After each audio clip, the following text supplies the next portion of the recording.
Donc vraiment le but, c'est de pas forcément essayer de timer le marché à chaque fois. C'est vrai que après moi c'est parce que je fais partie de cette école où j'ai appris à ne jamais être totalement à totalement timer le marché dans le sens où soit être totalement in ou totalement out, puisqu'en fait je sais que de mon profil d'investisseur après je suis totalement stressé si ça se passe pas comme j'ai envie, et ça me rappelle un peu ce qui s'était passé aussi en avril 2025 où mine de rien, il y avait des personnes, beaucoup de monde qui attendaient les 72 000 dollars, puisqu'il y avait pas mal de liquidités aussi dessus, puisque ça correspondait à peu près à la zone de l'ancien ATH du mois de mars 2024, etc. Et finalement, il y en a beaucoup qui se sont retrouvés sideline, donc pas dans le marché, puisque beaucoup attendaient ces fameux 72 000. Alors, évidemment, il y a des traders parmi vous.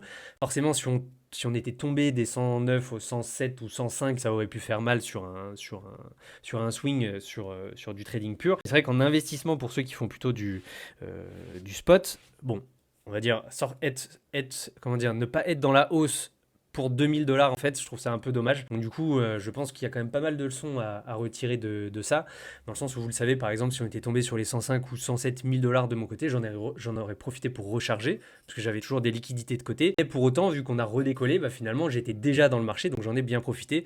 Et comme Alex avait proposé dans un sondage, j'ai pu en tout cas prendre moi des profits sur cette nouvelle montée.